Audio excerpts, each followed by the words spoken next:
जय श्री कृष्णा। मैं आचार्य ज्योति स्वागत करती हूँ आप सभी का वैदिक एस्ट्रो केंद्र में।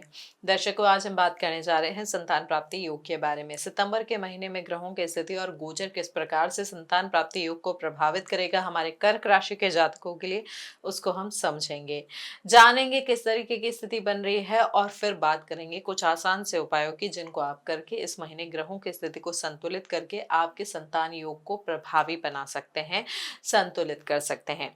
शुरुआत करने से पहले सभी दर्शकों से अनुरोध करना चाहूंगी कि इस वीडियो को लाइक करें, शेयर करें, बेल बटन दबाकर चैनल को सब्सक्राइब जरूर करें। देखिए दर्शकों, अगर आप सितंबर के महीने में संतान सुख की उम्मीद कर रहे हैं, पहले से ही इस खूबसूरत सफर पे है, तो ये जो विश्लेषण है सीधे आपकी प्रैक्टिकल लाइफ से जुड़ा हुआ है। देखिए, यहाँ पर ग्रहों की स्थिति जो है, सबसे इंपॉर्टेंट क्या है, यहाँ पर संतान भाव के जो संतान के जो कारक होते हैं गुरु बृहस्पति, और जो यहाँ पर आपके लिए भाग्य के भी कारक है, यानी वो आपके लग्न में होके उच्च के बैठे हैं और यहाँ पर बना रहे हैं हंस महापुरुष योग। देखिए, यहाँ पर वो बैठ के आपके पंचम भाव को, आपके सप्तम भाव को, आपके नवम भाव को, इन सब को दृश्य कर रहे हैं, यानी संतान के भाव को, पार्टनर के भाव को और भाग्य के भाव को। इसे त्रिगुणित आशीर्वाद कहते हैं, यानी 1.25 लाख दोषों को हरने वाला योग होता है।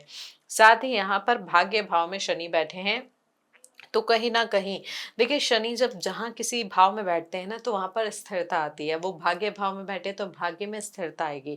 हालांकि वक्री अवस्था में है तो यहाँ पर भाग्य आपको लगेगा कि कुछ चीजों में आपको सपोर्ट कर रहा है, कुछ चीजों में नहीं कर रहा है, लेकिन ये शनि का टेस्टिंग फेज होता है। इसको यहाँ पर बहुत ज्यादा मानसिक रूप से परेशानी वाली स्थिति ना समझे। यहाँ पर शनि की स्थिति और गुरु के साथ त्रिकोण संबंध आपके लिए शुभ संयोग लेकर आएगा। देखिए, यहाँ पर और स्थिति की समझे ग्रहों की, तो मंगल जो है, जो कि आपके लिए दशम भाव के स्वामी है, पंचम भाव के स्वामी है, पंचमेश है, पंचमेश द्वादश भाव में जाके बैठे हैं। अब द्वादश भाव में जाके वो दृश्य कर रहे हैं सीधे सीधे आपके छठे भाव को, आपके सप्तम भाव को और साथ ही साथ आपके तीसरे भाव को। यहाँ पर ये जो स्थिति है, देखिए यहाँ पर बहुत बड़े बदलाव लेकर आ सकती है स्थिति। सबसे पहले जानते हैं यहाँ पर, देखिए जो ये मंगल की स्थिति हमने समझी है, यहाँ पर वो लग्न में भी आ जाएंगे 18 तारीख के बाद, यानी 18 तारीख तक तो वो आपके 12वें भाव में है, जो कि आपके व्यय का भाव होता है, हॉस्पिटल का भाव होता है, मानसिक अशांति का भाव होता है, नींद का भाव होता है। तो मंगल की यहाँ पर स्थिति क्या होगी, उसकी वजह से शरीर में बेचैनी हो सकती है, हॉस्पिटलाइजेशन की स्थिति भी बन सकती है, स्पेशली उन जातकों के लिए जिनकी यहाँ पर शनि की महादशा चल रही है या फिर जिनकी महादशा चल रही है शुक्र की। तो देखिए, इन दो राशि के, इन दो दशा वाले जो जातक हैं हमारे कर्क राशि के, उनको थोड़ा सा ध्यान रखना होगा बेचैनी का। और यहाँ पर जो मेडिकल इंटरवेंशन आपके पहले से कुछ प्लान्ड है उनका, यहाँ पर उनसे जुड़ी हुई जो समस्या है थोड़ी सी बढ़ सकती है, जिसके लिए यहाँ पर मेडिकल एक्सपेंसेस भी आपके बढ़ सकते हैं या 1-2 दिन हॉस्पिटल में एडमिट होने की स्थिति भी बन सकती है। लेकिन इसको लेके ज्यादा परेशान होने की आवश्यकता नहीं है, क्योंकि यहाँ पर 18 तारीख के बाद मंगल उच्च के गुरु के साथ आपके लग्न में युति करेंगे। कर्क राशि के जातकों के लिए मंगल होते हैं योग कारक, मंगल होते हैं संतानेश, मंगल होते हैं दशम भाव के स्वामी। तो यहाँ पर नीच का होना थोड़ी सी प्रॉब्लम दे सकता है, लेकिन उच्च के गुरु का आशीर्वाद है। प्रॉब्लम्स होगी लेकिन जल्दी आप रिकवर कर पाएंगे। यहाँ पर आपका जो हार्मोनल बैलेंस है, आपके जो रिप्रोडक्टिव ऑर्गन्स हैं, उनमें कहीं ना कहीं आपको जो अभी तक आप समस्या देख रहे थे उसमें आपको चेंजेस देखेंगे। देखिए, अष्टम में राहु बैठा है तो कहीं ना कहीं उतार चढ़ाव जरूर आता है हार्मोनल लेवल पे, लोअर एब्डोमेन से जुड़ी हुई समस्याओं में। लेकिन यहाँ पर डरने की बात नहीं है, क्योंकि यहाँ पर अगर आप रूटीन को मैनेज रखेंगे, हार्मोनल टेस्ट जो है, ये डॉक्टर की जो एडवाइस है उसको रेगुलरली फॉलो करेंगे, तो गुरु जो लग्न में उच्च के बैठे हैं आपके पूरे हेल्थ सिस्टम को एक मजबूत बैकअप देंगे। यहाँ पर ये भी ध्यान रखिए कि मानसिक और आर्थिक मोर्चे पे भी ना ये महीना काफी रियलिस्टिक रहने वाला है। देखिए, चंद्रमा की स्थिति जो कि आपके लग्नेश है, वो हर 2 से 3 दिन में वो बदलते हैं, अपनी राशि बदलते हैं। तो इस महीने क्या होगा, कभी कभी तो आप बहुत पॉजिटिव फील करेंगे, कभी एकदम से ही इमोशनल हो जाएंगे। जो अभी तक ऐसा लग रहा था 2 दिन पहले नॉर्मल थे, वो कहीं ना कहीं अननेसेसरी ना मेंटल जो प्रेशर है, बर्डन है, वो फील करेंगे। यहाँ पर 17 सितंबर के बाद सूर्य और बुध की जो युति है आपके तीसरे भाव में आएगी, तो कहीं ना कहीं यहाँ पर जो अभी तक आप होल्ड बैक कर रहे थे इमोशन, जैसे आपके ऊपर जो प्रेशर था संतान प्राप्ति को लेके या आपके ऊपर जो दबाव था, उस बात को लेके आप डॉक्टर से भी और अपने परिवार से भी खुलकर अपनी बात रख पाएंगे। पैसों के मामले में समझे देखिए, यहाँ पर आपके केतु जो है दूसरे भाव में है, सूर्य और बुध के साथ शुरुआती समय में युति करेंगे, तो आपका मन जो है संसारिक चीजें जो होती हैं उनसे हट सकता है। एक फील आएगा परिवार से भी डिटैचमेंट का। यहाँ पर जो ये दबाव आपके ऊपर फैमिली की तरफ से पड़ेगा, तो आपको ये होगा कि यहाँ पर सपोर्ट की बजाय आपको फैमिली बार बार प्रेशराइज कर रही है, तो उनसे भी जो व्यवहारिक स्थिरता है यानी व्यवहारिक लगाव है वो भी थोड़ा सा हट सकता है। लेकिन ये टेम्परेरी पोजिशन है, इसको लेके ज्यादा मानसिक रूप से अस्थिर ना हो, मानसिक रूप से ज्यादा परेशान ना हो।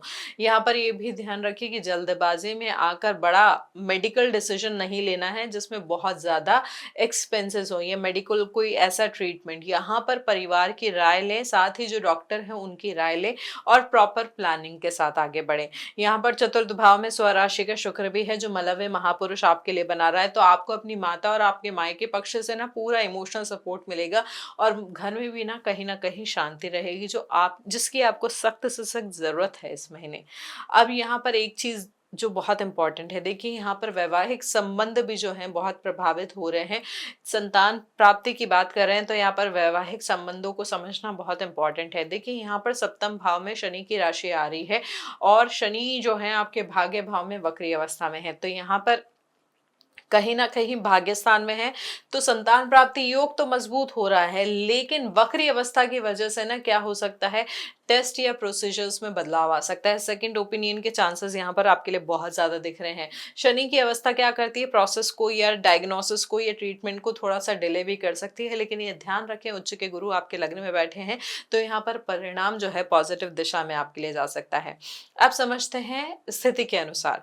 देखिए जो अभी गर्भावस्था है जिनकी, उनके लिए महीना जो है बहुत सुरक्षित है। देखिए यहाँ पर जो शुभ संयोग आपके लिए बन रहा है, उच्च के गुरु आपके गर्भ की रक्षा कर रहे हैं। बस यहाँ पर मंगल भी जो है नीच के हो जाएंगे, लग्न में आ जाएंगे। संतानेश जब लग्न में आ जाते हैं और सही स्थिति में नहीं होते हैं तो ये ध्यान रखें कि आपको आराम बहुत ज्यादा करना पड़ेगा। यहाँ पर बेड रेस्ट की भी स्थिति हो सकती है, डॉक्टर आपको बेड रेस्ट भी एडवाइस कर सकते हैं। इसको लेकर परेशान ना हो, डॉक्टर की सलाह को अच्छे से सुने और अच्छे से उसका पालन करें। यहाँ पर एक चीज और ध्यान रखिएगा कि किसी एक खास तारीख पे डिलीवरी के दबाव में आकर उस चीज को बहुत ज्यादा एम्फसाइज नहीं कीजिएगा कि इस तारीख पे होना, उसको लेके मानसिक अशांति नहीं लेके आइएगा। संतान प्राप्ति एक बहुत ही सुखद अनुभव होता है, तो किसी दबाव के बिना यहाँ पर चीजों को अपने डॉक्टर के अकॉर्डिंग चले, डॉक्टर की एडवाइस के अकॉर्डिंग चले। किसी भी चीज का दबाव अपने ऊपर हावी ना होने दे, चाहे परिवार का हो चाहे किसी पर्टिकुलर डेट का। यहाँ पर जो स्थिति बन रही है, देखिए मंगल लग्न में जरूर है, नीच के जरूर है, लेकिन उच्च के गुरु के साथ युति कर रहे हैं, तो यहाँ पर जो संतान प्राप्ति है उसमें बहुत कम समस्या आने की संभावना दिख रही है। बस उनके लिए समस्या आ सकती है जिनकी राहु की महादशा चल रही है, या फिर जिनकी केतु की महादशा चल रही है, या फिर जिन जातकों के लिए यहाँ पर जो शनि है वो आपके व्यक्तिगत कुंडली में वक्री अवस्था में है, तो उन लोगों को थोड़ा सा यहाँ पर ध्यान देना होगा। उनके लिए यहाँ पर मेडिकल प्रोसीजर या सी सेक्शन की संभावना दिख रही है। अन्यथा बाकी लोगों के लिए यहाँ पर जो सुखद संयोग है, जो संतान प्राप्ति की स्थिति है, वो बहुत शुभ बन रही है। अब यहाँ पर देखिए उन लोगों के लिए बात करें जो आईवीएफ या किसी मेडिकल प्रोसीजर का सहारा लेना चाह रहे हैं क्योंकि काफी समय से नहीं संतान प्राप्ति हो पा रही है, तो यहाँ पर देखिए उनके लिए समय भी अच्छा है क्योंकि अष्टम का राहु बैठा है, तो राहु जो है ट्रांसफॉर्मेशन लेकर आता है। ट्रांसफॉर्मेशन क्या होगा, आपका ट्रीटमेंट बदलेगा। यहाँ पर ये ध्यान रखें कि इस महीने मेडिकल एक्सपेंसेस आपके टेस्ट, ब्लड टेस्ट से रिलेटेड ज्यादा हो सकते हैं। हार्मोनल प्रोफाइलिंग भी इस महीने 2-3 तरीके की हो सकती है। ये ध्यान रखें डॉक्टर की जो एडवाइस है उसको प्रॉपर्ली फॉलो करें। यहाँ पर उस फॉलोअप की वजह से संतान प्राप्ति की जो संभावना है वो आपके लिए मजबूत हो रही है। देखिए ओवरऑल यहाँ पर अगर हम समझें, पूरी चीजों को जाने, तो यहाँ पर इस महीने आपके लिए बहुत हाई है चांसेस। बाकी राशियों के अगर हम तुलना करें तो यहाँ पर कर्क राशि के जातकों के लिए गर्भ की गर्भावस्था हो चाहे आपकी, या आप प्रयास कर रहे हैं या आप आईवीएफ ट्रीटमेंट के बारे में सोच रहे हैं, तीनों ही स्थितियों में यहाँ पर जो परिणाम है, जो संतान प्राप्ति के योग है, उसमें बहुत मजबूती आ रही है। यहाँ पर बस सतर्कता बनाए रखनी है कुछ चीजों को लेके और जांच के साथ आगे बढ़ना है। देखिए यहाँ पर शुभ संयोग है, तो किसी भी चीज में लापरवाही ना बरतें। जो भी आपको एडवाइस किया जा रहा है मेडिकली, वो उसको प्रॉपरली फॉलो अप करें और कुछ उपाय जो हैं वो हम आपको बता रहे हैं, उनको जरूर करें। देखिए यहाँ पर, क्योंकि यहाँ पर हम ग्रहों के गोचर के अनुसार बात कर रहे हैं, तो गोचर का परिणाम यहाँ पर बहुत हाई है। पिछले कुछ महीनों में जो रही है गुरु की स्थिति, उसके अनुसार यहाँ पर बहुत शुभ संयोग है। बस ये ध्यान रखिएगा, अगर आपकी व्यक्तिगत कुंडली में गुरु की स्थिति अच्छी नहीं है तो यहाँ पर आपका वेट बढ़ सकता है। यहाँ पर आपके रिप्रोडक्टिव ऑर्गन्स की में कुछ अनडायग्नोसिस प्रॉब्लम भी दिख सकती है, अगर यहाँ पर जो हमने ग्रहों की स्थिति बताई है वो आपकी जन्म कुंडली में अच्छे नहीं है, पाप ग्रहों से युक्त है या पाप ग्रहों से दृष्ट है। तो यहाँ पर व्यक्तिगत कुंडली का विश्लेषण करा के आप समझ पाएंगे कि क्या स्थिति आपके लिए बन रही है। फिर भी ये जो उपाय हम बता रहे हैं वो सबके लिए ही उचित रहेंगे, कर्क राशि के हमारे जितने भी जातक है। तो देखिए यहाँ पर आपके लिए बहुत उच्च संयोग बन रहे हैं और उस उच्च संयोग की शुभता को बढ़ाने के लिए आप क्या कर सकते हैं, हर गुरुवार को गाय को भीगी हुई चने की दाल और गुड़ जरूर खिलाएं, या फिर मंदिर में हल्दी और चने की दाल का दान करें। जो भी आपकी श्रद्धा हो उसके अनुसार करें। साथ ही शनिवार के दिन जरूरतमंद को सरसों के तेल का दान कर सकते हैं। और सबसे महत्वपूर्ण, लग्नेश की स्थिति के लिए हर सोमवार को शिवलिंग पर कच्चा दूध जो है अर्पित जरूर करें। ये सारे उपाय आपके मन को शांत करेंगे और ग्रहों के दुष्प्रभावों को कम करेंगे।